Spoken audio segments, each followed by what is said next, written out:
Hi, I'm Johnny Beirne from johnnybeirne.com, and you are listening to the Social Media Talks podcast with Alan Hennessy from compassmedia.ie. Before we begin this episode, we'd like to give a big shout out to our sponsors and also our supporters. The Social Media Talks podcast is sponsored by ContentCal, creating a solution to simplify and speed up how teams can plan, collaborate on, approve, publish and analyze social media content in a familiar and intuitive calendar interface.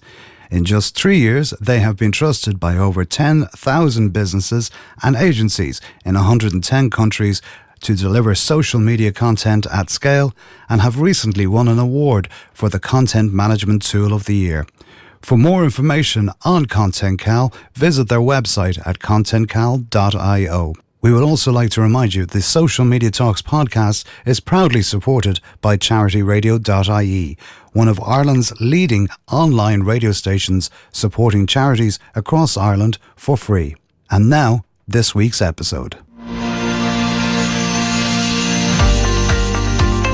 Welcome to Social Media Talks podcasts, brought to you by compassmedia.ie. Hello and thank you for joining me. This is the Social Media Talks podcast, brought to you by compassmedia.ie, episode number 83. I'm your host, Alan Hennessy, and this is the podcast to help business owners who want to learn more about social media marketing. And if you'd like to listen to any of our previous podcasts, you can log on to our website at compassmedia.ie/podcasts. You can also join our Facebook group by logging on to facebook.com/groups/social media talks. And we're looking forward to today's show. Today I'm going to be joined by Johnny Beirne. And Johnny has been training and coaching in online marketing for the last 11 years. And in 2013, he launched an online course so that he can work from anywhere, and now Johnny shows other experts how they can do the same. He is also the author of a free guide entitled Say It Once, Sell It Often, which people can download from his website at johnnybeirne.com. And today we're going to be talking to Johnny all about how to create an online course. So if that is something that interests you and you want to develop your skills in this area, this is definitely the podcast for you. Johnny will be sharing some tips and tricks and giving you some great advice as how to create an online course that you can sell. So without further ado, I think we will transition straight over to the interview with Johnny. Hi Johnny, how are you? Thanks for joining us today on the Social Media Talks podcast. It's a pleasure to have your company. How are you getting on? I'm getting on great, Alan. Thank you very much. It's a pleasure to be with you. I've been following you for a good many years at this stage, so it's a pleasure to be on the podcast. And of course, today we are going to be talking all about how to create online courses, as this is where you are an expert in. And I'm looking forward to this conversation because I know there's going to be a huge amount of value that our listeners are going to get from the podcast as well today. But before we start, I think for anyone who doesn't know you, which is fairly unlikely, but if you'd like to give us a little bit of a brief background about yourself before we get stuck into our chosen topic today. Great, Alan. Yeah, so I'm based in Carrick-on-Shannon in lovely Leitrim, and I've been training in social media and online marketing since 2008, so around 12 years now. More recently then, in the last 4 to 5 years, I have been creating online courses. And I guess the way I got into that was just in terms of traveling around the country, delivering courses and workshops, which is great, and I love doing it, but there was no way to scale. And I was at a conference in London all about digital product creation and online courses. And I just seen how all the guys and gals on stage were doing really well with digital products and online courses. So I said I'd research it and started launching online courses. And then after that, I got so excited about the whole process, I moved more into helping other people create online courses. And I actually more or less got out of social media and got into online course creation. And now I just create courses and I help other people to do the same thing. Brilliant stuff. And of course, you know, I think it's a huge part of digital marketing. But as much as that, I think it's a great it's time at the moment for to be creating content like this and creating courses like this, because it's so on demand now. We live our lives, I suppose, on demand now. So being able to, I suppose, produce a fantastic course and I suppose share your expertise is, it's invaluable. And it also gives you another opportunity to sell your business and also sell what you do and show your expertise in it. The question a lot of people will ask is where should we start when we decide that we're going to create an online course? I suppose the easiest place to start is to look at what you're already getting paid for as a specialist or an expert, whether that be social media or sales and marketing or business management, business coaching, right into, musical instruments and yoga and diet and fitness. So, if you're already getting paid for your expertise, then it's just a matter of sitting down and actually designing a simple course. Now, if you're a trainer, it's probably even easier, because if you're out there giving courses in the classroom and in hotels and seminars and different things already, then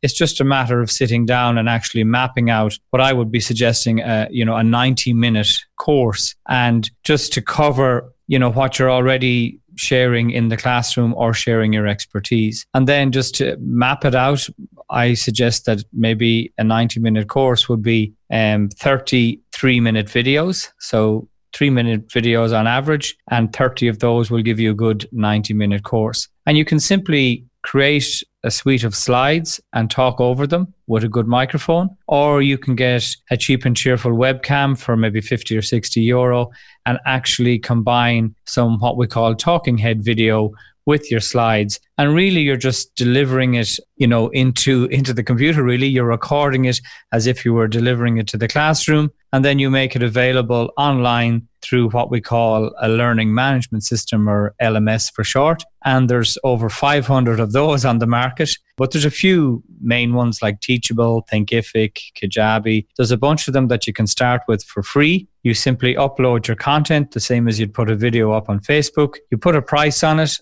and then you start to tell the world that it exists. And it pretty much is as simple as that. And the feedback I'm getting from people that I coach on this subject, or people that's on my current program, or even people who have read my free guide, they're actually pleasantly surprised with how easy it actually is. And it's, while I say to people it's not easy, it's a lot easier than you think it might be. And I would totally agree. I think the whole idea of breaking it down as well, because I know like a lot of people will say when they start to do an online course, and they sort of say to themselves, oh, I have so much to do, and how am I going to find time to, create all these slides? Because like that, if you're a trainer or a teacher or whatever it may be, you have your all set out and you say, right, okay, I'm working for 4 hours or whatever. But a lot of people, I think, get the idea when they start an online course, and I've seen it before, where the online course goes on for ages, and it goes on for an hour or 2 hours or 3 hours or whatever it is, and there's just so much content, so people are not understanding it. I ordered a course on InDesign there a couple of weeks back, and I got it through Udemy.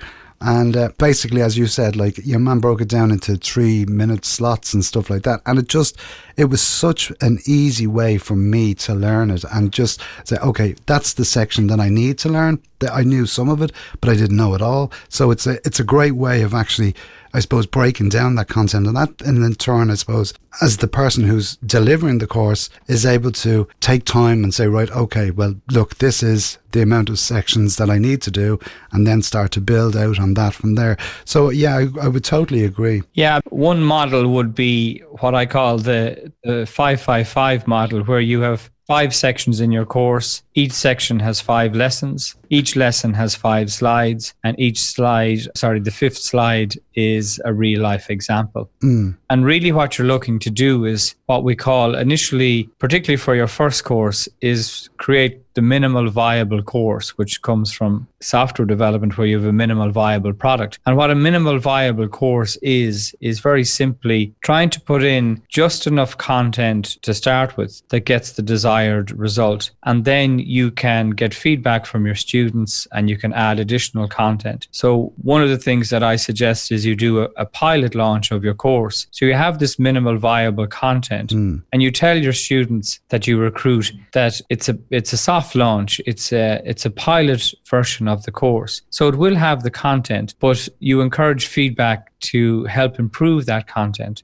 A lot of course creators, they're 20 years experience, or they've 10 years experience, or they're quite knowledgeable in a particular area. And they make the mistake of locking themselves in a room or a studio and spending a week or two recording what they believe is the ultimate course. And then they release it to the market only to find that it's still missing content, or it's people can't understand it, or they can't follow it. So you're better create the minimal viable course and work with your students to improve it. And then when you go public as opposed to pilot, you have a far better course, because it's created with your students. It's using terminology that they're used to hearing or that they want to use, and you're not caught up in jargon, or you're not using technical terms. So it's a great way to create a better course. And you can also charge in advance. I've launched pilot courses where I've got paid in advance. I've told people the course is starting in 2 to 3 weeks, and you can join for a pilot price of 95 or 195 euro. If you can recruit 20 people at 195, you have nearly $4,000 in sales, and you have 20 people on board to help you build the course. Now you start to record it, you share the content, and you constantly and regularly encourage feedback. Because the big mistake, as I say, with launching and thinking it's the best course ever is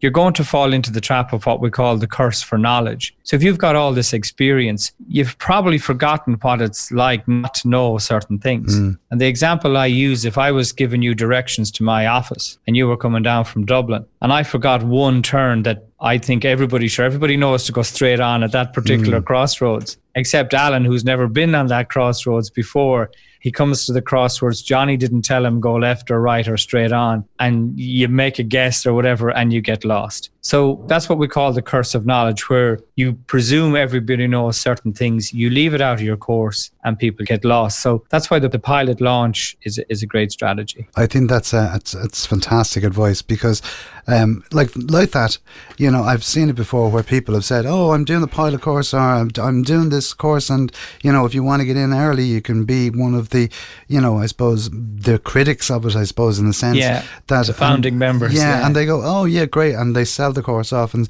and before there would be times when I would look at it and I'd say, oh, that's just another way of selling the course. It's another whereas in actual fact, it's only when you explain it there, it makes just so much sense to be able to go and say, right, okay, let's just pilot this, let's just see if it works, if it is. Because I've done an online course before, and I thought it was the best thing since sliced bread. Someone came back to me and says, oh, it's very in depth. And I went, okay. So like that, I think learning from your mistakes and sort of saying to yourself, okay, right, well, don't go out and do the whole thing and think that you're going to teach everyone in the world and this is going to be the best thing that ever happened. When in actual fact, as you say, is people learn differently. And I learned that through when I'm training, even with people now, that people learn at different levels. And I think you've got to understand that. Fundamentally, I think that's where it starts out, is you have to learn that people are on different levels. And the other side of that is with an online course, you're not seeing that person unless it's an actual live course. But you've got to also then sort of simplify it and say, is this too simple to do? Because I've often been out with clients and I'll say, oh, well, use a Bitly link. And I'll go, what's Bitly? And you go, because I'm using this every day of the week, I use it as like that. The curse of knowledge, Yeah, exactly. So you've got to sort of say, okay, well, this is a X, Y, and Z or whatever it is. So I do think it's vitally important that you do, I suppose, do that pilot. And I think it's a fantastic opportunity as well to I suppose, test the waters as much as anything else. Yeah, and another popular strategy with the pilot is what we call do things that don't scale. I mean, the whole idea of having an online course is to scale, but the pilot process is the opposite of that. In other words, you might call people up and tell them about the pilot program, or you might go and meet them, but also you'd probably give them additional help. You go beyond the call of duty during the pilot process to make sure that you're getting the feedback and to make sure that they get the desired result, so that when it goes public, it's a better course. You've got all the feedback. But also, if you can make sure that people get the desired result from the course, And that might be providing additional, not necessarily one-to-one, but maybe a group Zoom once a week during the pilot phase. Then they'll get success and you'll get testimonials. And they're hugely beneficial when you go public with the course and for your marketing, because they're not necessarily, or probably won't or shouldn't say in the testimonial that it was pilot or anything like that. They'll just say, ideally, it was a great course and they got the results that they expected. So, there's a number of great reasons for using that pilot approach. You have income, got feedback, you'll end up with a better course and you'll end up with testimonials. Yeah, and I think that's very important because, it's like anything. When you're creating a course, you're taking time out of your day, so you need to be sort of looking at it and saying, okay, right, from a trainer's point of view, or for a person who's given the course, they need to be sort of saying, okay, well, if I'm spending all this time when I actually could be making money elsewhere, there needs to be some sort of return on that, because at the end of the day, we have to live and we have to, obviously understand that this is what we're doing. And, we can't just sort of have this whimsical notion of us saying, oh, well, I'm going to do this course and I'm going to make thousands of it so I can sit back and relax, when in actual fact, that actually never happens. So, I think, and a lot of people don't realise, and they sort of say, oh, well, once I do this course, I'll be made up and it'll sell. And, there's all the other work after creating the course as well. And I do like that part of where you say a weekly Zoom call with the pilot attendees or the pilot students or whatever it may be.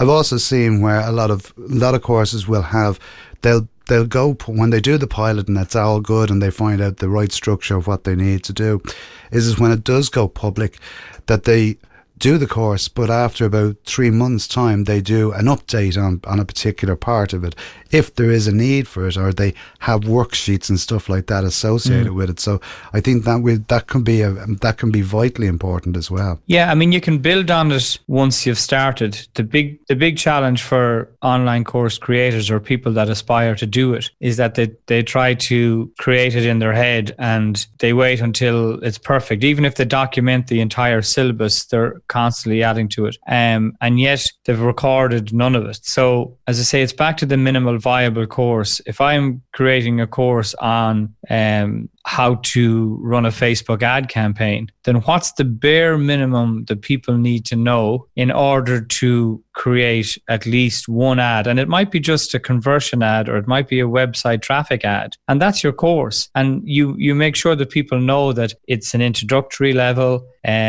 it's Facebook ads for beginners, or whatever you want to call it. You're managing expectations from the outset, and you just show them the 5 or 6 or 7 steps it takes from, know nothing about ads to creating their first ad. And then you can build on that course. You can add things like, you should have the tracking pixel, or you should have a lead magnet, or maybe you should create a video ad. All those things can be added. But people are trying to create the ultimate course on paper, thinking that it's only a matter of recording it. But, the recording part is, depending on where you're coming from, but it can be a relatively steep learning curve. And a big part of that learning curve is actually getting out of your own way and not being so self-conscious and not being worried about what you look like or what you sound like. And you do need to do a little bit of practice in terms of getting the speed of your voice, when you're narrating across slides, you're not too fast, you're not too slow, and also being confident on camera. So I can't stress enough how it's important to do the minimal viable course curriculum and course, enough to get people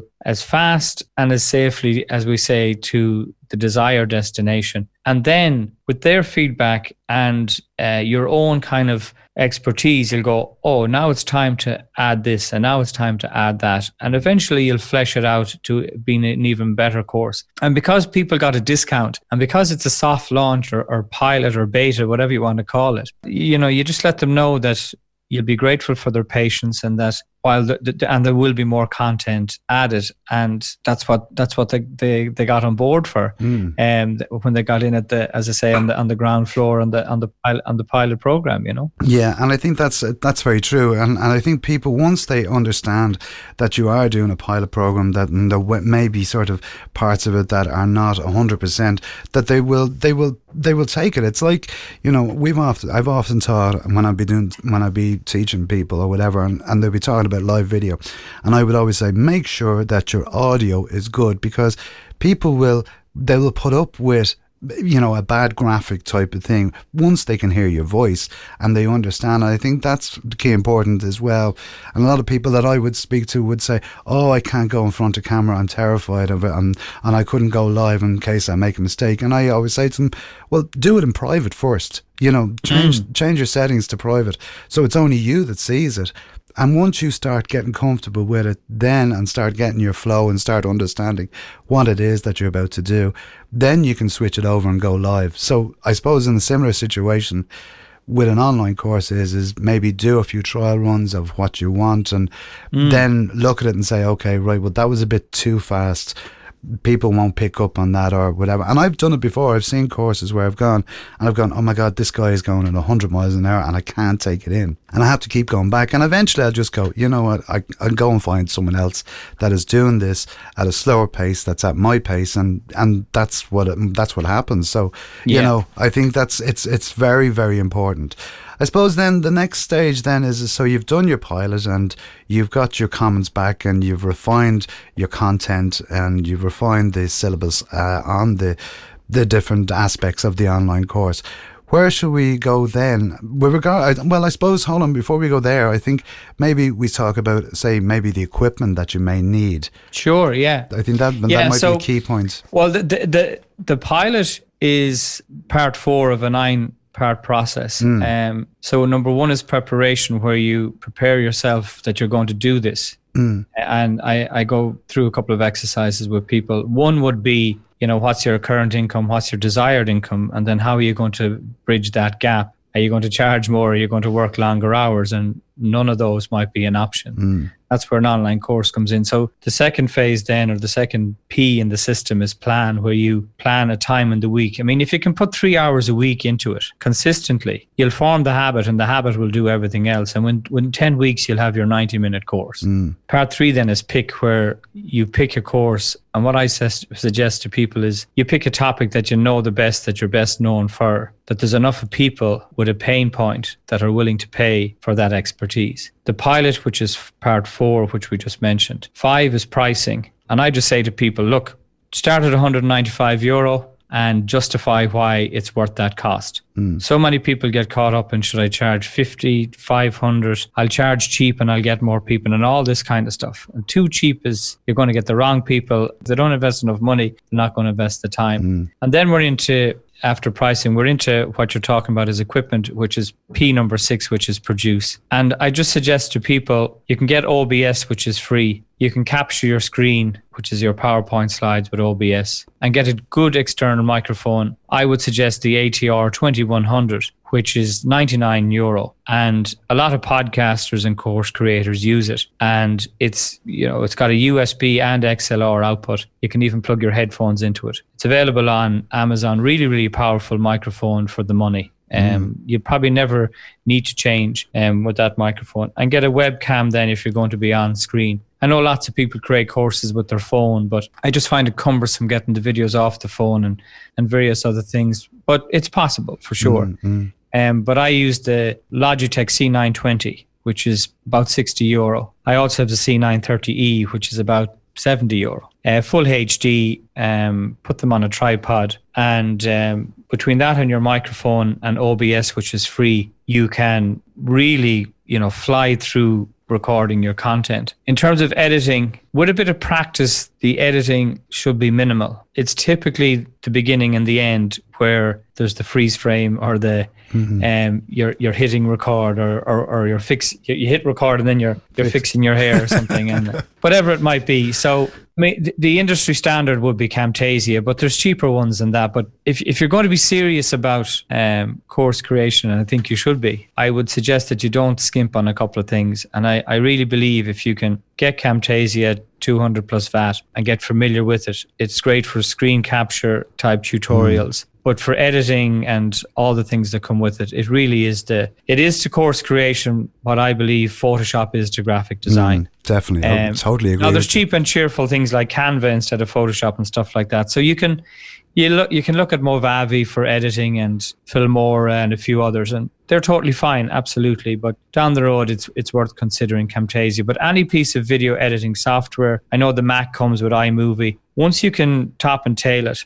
Now, if you cough in the middle or you make a mistake or whatever, then you will need to edit in the middle. So you will need reasonable software. Again, Movavi is about €60. Filmora is about the same. But I would strongly suggest Camtasia down the line. I think with Camtasia, the thing I like about it, I use it myself, and I like is that if you do, as you say, like if you do cough or you do make a blunder in the middle, there's a lot of the software out there where it'll just chop it and you'll know that there's a cut in it. When you see it, whereas there is a ripple effect, a ripple delete in the Camtasia where it also sort of smooths it over and it doesn't look as bad. So, even that type of, having them type of options there, I think is great. And like that, as you say, it's about learning how to use Camtasia. And look, there's hundreds of online videos there on YouTube, how to use it, different sections. And the more than people, they say the average person only uses 4% of what Excel can do. It's the same with Camtasia, like a very small percentage of the features. And you might be wondering, well, why buy it if you don't use them all? I mean, you can use a lot of them and the advanced features over time, like batch production and different things. But it's only a few simple features that come with Camtasia that will make a huge difference to how your video looks. And if you expect people to pay €195 to €995 for your course, and not only that, then if you expect them to watch it right through, it needs to look, I mean, I know done is better than perfect, but there's a certain level of professionalism required, because if they're watching it, they'll be somewhat forgiving, but after a while, they'll start to go, you know what? I just don't trust this person, or I just don't believe they're an expert, purely based on some of the cosmetics. So it's important, as you get comfortable with course creation, it's important to be mindful that you need to, the bar has been raised in terms of how it looks. I think you need to it needs to be stepped up type of thing. It's like... Yeah, over time. Yeah, like I've said it, when we talk about podcasts, and I've talked about a lot of people about podcasting, and I've taught how to, taught people how to do podcasting, and there's a huge amount of elements where people say, oh yeah, that's great, and you'll hear them and they'll have some dodgy microphone that has a huge echo that you just can't hear. And like, I know from personal experience, and I know from speaking to others in the industry, that when they talk about podcasting, the first thing they want to do is they want to be able to enjoy the experience of listening to the person talking, like the way we are using particular microphones, the professional microphones. Okay, starting out, I always say, like that, I would totally agree with you, the ATR 2100, it's a perfect microphone for anyone to start out with. And if you are getting serious about whatever it may be, whether that be podcasting or whether that be an online course, then you can start to, upgrade to the next levels and whatever. And that's, I think, is the key, is starting out, but having a sort of a minimum bar where you would want to begin with, Yeah, for sure.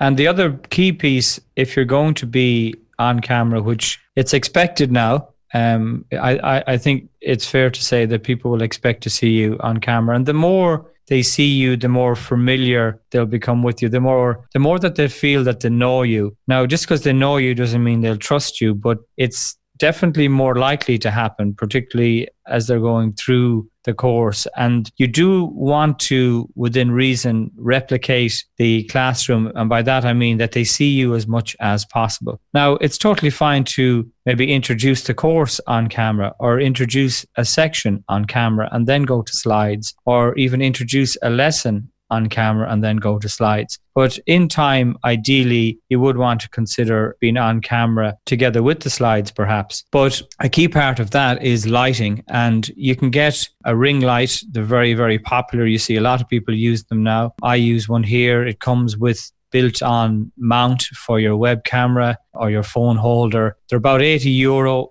The camera sits inside it and it really lights up and your face, and it makes it so much more professional. And what it also does is, when you look at it versus, bad lighting or fluorescent bulbs that are flickering or whatever it might be, when you do look that little bit better with a good light, it actually gives you a bit of confidence, the same as putting on a new suit or a new dress or whatever it might be, getting the hair done Although that day for me is passing, but and me too as well, by the way.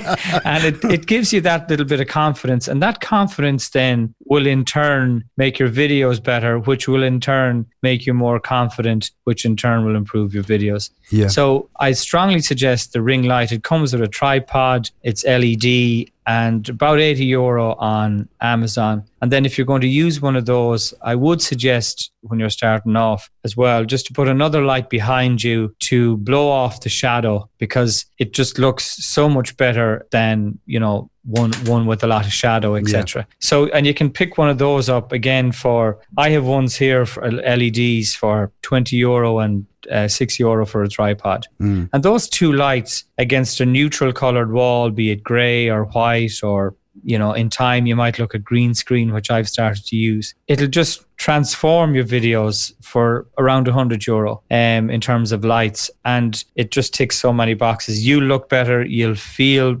better. Your student will just appreciate that this is actually a professional instructor with a professional course. So I would strongly recommend those. And you're well on your way then to having your little mini studio set up. A camera for 60, a mic for 100, that's 160, and 2 more lights. You're up at 260. OBS is free, maybe Camtasia in time, or something cheaper in the short term. So it really, really is, from an equipment point of view, not that expensive, considering that if you create a course for, let's say, $195, so we'll round it up to €200. If you sell 10 copies of that over a month or 2 months, which you should, suddenly those couple of €100 of investment has generated you €2,000, and you had no room hire or classroom hire or travel, etc., etc. And ideally you'll sell hundreds of copies in time, so it's like the music business. You spend a bit of time in the studio, and then you tour with the album, and you sell tons and tons of copies of it. That's it. So. And the good thing about it is and I always think of the saying that Warren Buffett always said, you're only making money when you're asleep.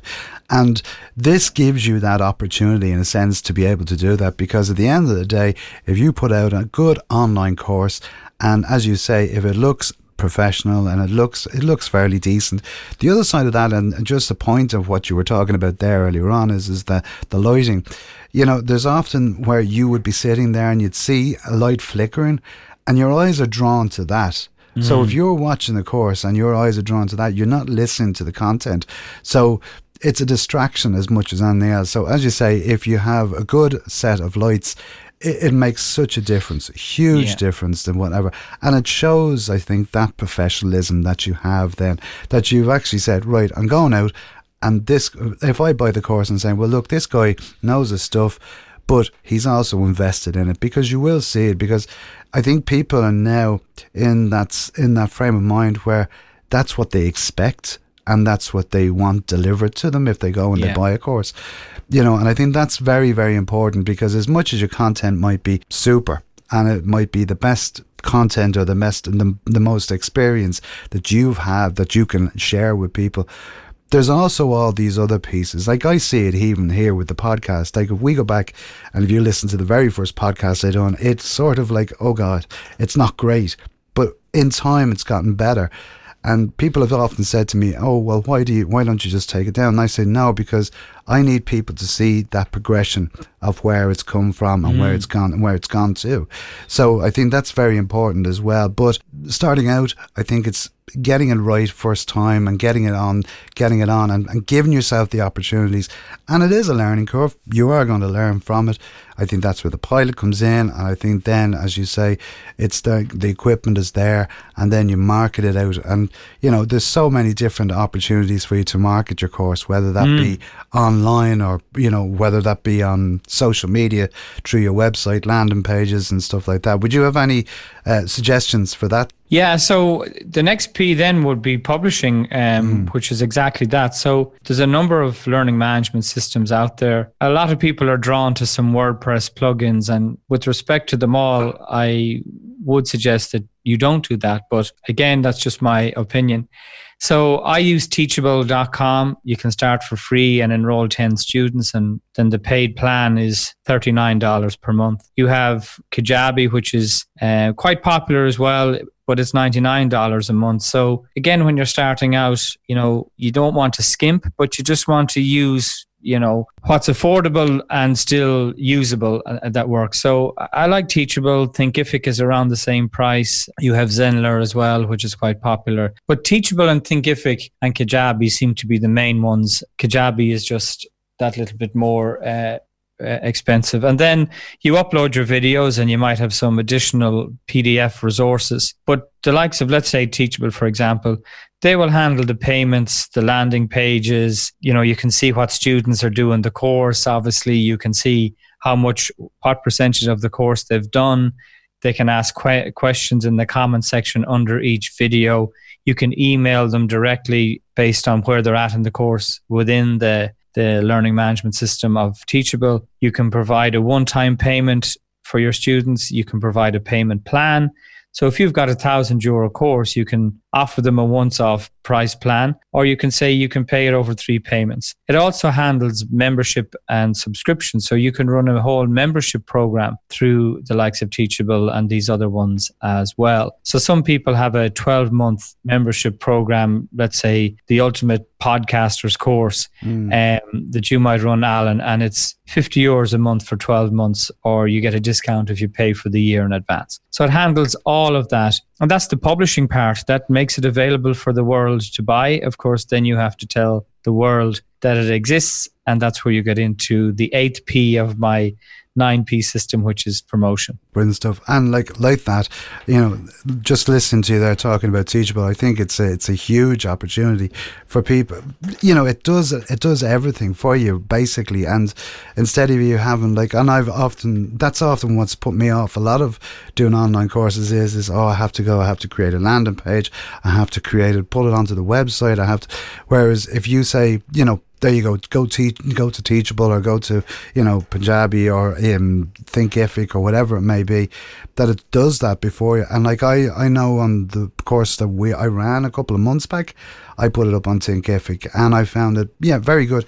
But yet there was a lot of work that I had to do and sort of figure out so it wasn't as straightforward. So I'll definitely be taking a look at Teachable.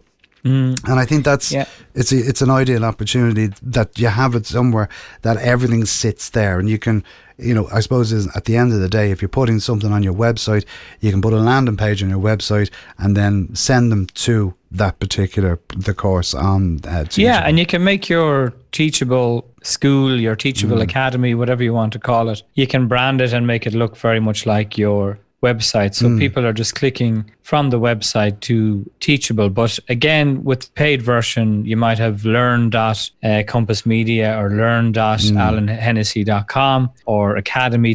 Or school.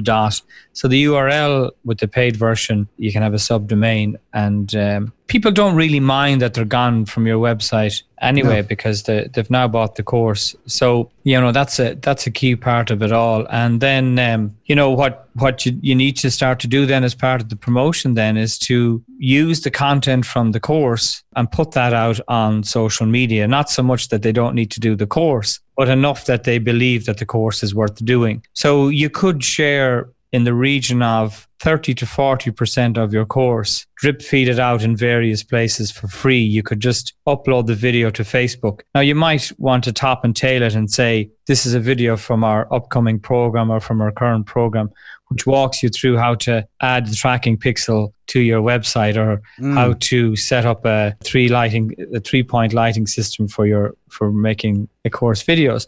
And it's just content you've created anyway. So the great thing about online course creation is that the course material is gold for your social media content. Totally. So you've now got so much content for social media by default. It's just a case of popping a video up on Facebook directly from the course and just telling people, this is part 4 of a 9-part system I have in terms of course creation. And you might direct them to a webinar, or you might direct them to a free guide. You may not necessarily direct them to buy the course, particularly if you're warming them to the idea of who you are and can they trust you and is the course worth doing. So you can definitely use lots of the content on YouTube. You can, if you're scripting your videos for your course, which I suggest you do, because you can simply cut and paste that script onto your blog, onto Facebook. You can take quotes from your own material. So one quote that I have for trainers and for speakers is, don't let the size of a room determine the size of your income. Now, you can make a nice graphic out of that in Canva as a quote that you came up with during your course and put it out on Instagram and on the other social media profiles. So there's a massive opportunity, even while you're creating the course, to release some of the course material onto social media. Just make sure that you're directing them to a place where that you get their name and email. So I do say, as part of the 8th P, is to write a free guide. But you can do that earlier in the process. You might start with a free guide where you actually I use a great app called Tammy, which is really accurate for typing up what you say into the app. So it's a dictation app, and it's 10 cents a minute, and you can say a lot in a minute. And I just find I'm more creative and I can flow a lot easier when I'm talking rather than typing, because I can't type as fast as my brain compresses. Is coming up with the information. I'm similar myself. So I plug in the headphones and I walk around the training room next door or walk around the office, and I just say, if I was to, create a course, or if I was to create a Facebook course or a podcasting course or whatever it might be, what would I put in it? And I just start to, as the Americans would say, do a brain dump into the app and then proofread it. And you start to come up with a guide. You can get a nice cover designed, some free apps to do it or free websites to do it. And the guide that I have, the free guide called Say It Once, Sell It Often, it's been hugely successful for me as a lead magnet, where people may not want to invest an hour and a half of a webinar, but they'll flick through this PDF. Now it's 30 pages, so I think I might put a price on it and do a free version of 10 pages. But anyway, and they just fly through this PDF and they get a real sense of a simple approach to creating courses. You get their name and email, and then you can encourage them to either go to the webinar or indeed sign up for the pilot program. So that would be one of or a few of the ways to do the promotion. Of course, a Facebook Live, hugely popular as well, where you just take what you've covered in a video and you just deliver it live. And again, you just say, this is part of a 9-step system that I have, or whatever you want to say, and you can get a copy of it on my website. And I think that's so important as well, because, like, as you say, if you're creating all this fantastic online content that you're going to use in your videos, use snippets. I do it always, every week. When we put this podcast out and it goes out, I will take a snippet of this podcast and I'll put it out on social media and say, listen to, here's a preview of me and Johnny speaking about, online courses, whatever it may be. And I'll put that out, and then I'll put out graphics, and I'll put out might put out a pull quote from the actual podcast and stuff. So you're using the content. And as I've always said, even when we're teaching, I would always say to people, for every piece of content, there's 6 other pieces in that, because don't just use it once. Use it and remarket it, and reevaluate and look at where else and what else can you do with this content. So I think everything that you're saying there is so valuable for people who are going to do this. And Tammy is really, really powerful at 10 cents a minute. Like, I think you can speak, 10 times faster than you can type. So, and even if you don't script your videos, but you've created a great course because you can just deliver into the camera unscripted, you can still upload those videos to Tammy, and the app will type it up and then cut and paste it into your blog, or cut and paste it into the guide, or cut and paste it into a LinkedIn or Facebook post, or take quotes from it from Twitter and Instagram. And, so that's the real beauty of course creation, is you're creating so much great content for social. And you have a lot of people out there doing great Facebook Lives and great blog posts. That in itself is content for a course. So you could come from the other way. It's like some authors have turned their book into a course, but some course creators have turned their course into a book. And it's become a bestseller. Because different people like different formats. Some prefer to read it in a book, some prefer to watch it in a video, but it's very easy once you create it in one format to turn it into another. And I found that actually, I don't know, we had Schafer on the program, the podcast a couple of months back, and he wrote the book Marketing Rebellion, but he then released another book there just, I suppose, there about 2 months before Christmas, of one called Lessons. And basically it was blog posts, his most popular blog posts, and he created it into a book, but he also created it into an audio book as well. And, you know, it was great because instead of us going back and sort of looking at all his blog posts, we were able to literally get, I think it was 10 or 12 blog posts. The digest, yeah. And he banged it out, and it was a great success. And I've been talking to him since, and he has even said that, he says it's been brilliant because people just wanted that short form that was able to bunch it in together and pick the best ones, the ones that were most popular, and it works. So like that, another great opportunity. I could sit here and talk to you all day about this. It's fascinating, and it really is. And you know, there's so much great content, and there's so much great advice that you've given here today on the podcast. Thank you. It is. It's been brilliant. But before we let you go, I always ask my guests one particular question at the end of the podcast, and it's not related to the subject, and it's just it's more about the person themselves. So the question I would ask you, Johnny, is if you had the chance to ask someone to dinner, whether it be past or present, who would it be and why? Yeah, so the person that comes to mind is present, thankfully. Their name is Sadhguru. He has come up with a yoga practice that I do called Inner Engineering. It happens in Dublin twice a year. Sadhguru himself is based in India. He's got a fantastic YouTube channel with literally hundreds and hundreds of videos. He's known as a mystic. He has done a great TED talk, not TEDx, but TED actually. So a really, really profound and insightful guru and mystic. I now do his yoga practice every day called Inner Engineering. And I just can't explain the difference it's made even in work and camera work, because you're building core strength and certainty in your body and in your mind, which, you know, is really, really great for doing on camera work and public speaking and stuff like that. But he would be the person that I would love to have dinner. And I strongly recommend, if people are considering taking up yoga, to look at Inner Engineering. He would be the person I'd choose. Fantastic. And Johnny, if people want to get in contact with you and find out more information, and like that, we will put everything that we've talked about, all the links and the equipment and all the different learning systems as well, in the show notes. So if you are scrambling people to get a pen and try and take it all down, well, don't worry, because it'll be all on the show notes with this particular episode. Johnny, how can people get in contact with you if they want to reach out to you? Yeah, the best way is to go to my website, which is johnnybeirne.com. So it's JOHNNY and it's BEIRNE, johnnybeirne.com. And on the front page there, you'll see where you can get a free copy of my guide, which is called Say It Once, Sell It Often. And it's the 9-piece system that we went through briefly. You can get that in more detail from the website. And, you know, there's links there to my Facebook business page as well, and you can message me through that. And I'm also on Twitter, LinkedIn, and Instagram. But if you're thinking about starting and you're unsure, or you're really sure and you appreciate the opportunity that comes with it, then the guide will give you at least what I've turned 5 years of learning the hard way into a simple 30-page guide that you can have a look through. Brilliant stuff. And of course, we'll put the link as well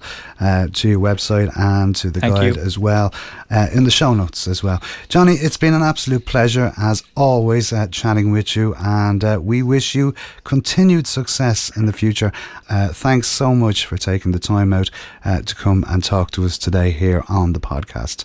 Thanks very much, Alan. We shall talk to you soon. Thanks a lot. Bye-bye. Thank you.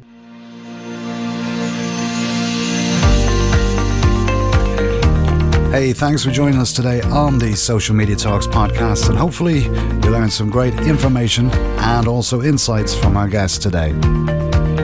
And if you'd like to listen to any of our previous podcasts, you can log on to our website at compassmedia.ie/podcasts. And all of our podcasts are available on all the usual podcast providers, including Stitcher Radio, Google Play, Mixcloud, Spotify, and Apple Podcasts. And we will be delighted if you would leave us a rating and review on Apple Podcasts, as we're always thrilled to receive your feedback on any of the programs. You can also subscribe to the podcast there so you never miss an episode as well. And if you'd like the show notes for this episode or for any of the previous episodes, please log on to our website at compassmedia.ie/show notes. And if you'd like to be a guest on the podcast, please do get in contact with us. All you have to do is email us at smtalks@compassmedia.ie. And if you'd like to find out more about the services that Compass Media provide, from social media marketing and training to podcast services, please visit our website for more details. You can also reach out and connect with me across all of the social networks, including Facebook, Twitter, LinkedIn, Instagram, and I will personally answer every one of your requests. That's about all for today. I've been Alan Hennessy from Compass Media for the Social Media Talks podcast, and we look forward to talking to you next week. And as I always say, be social. So until next week at the same time, bye-bye.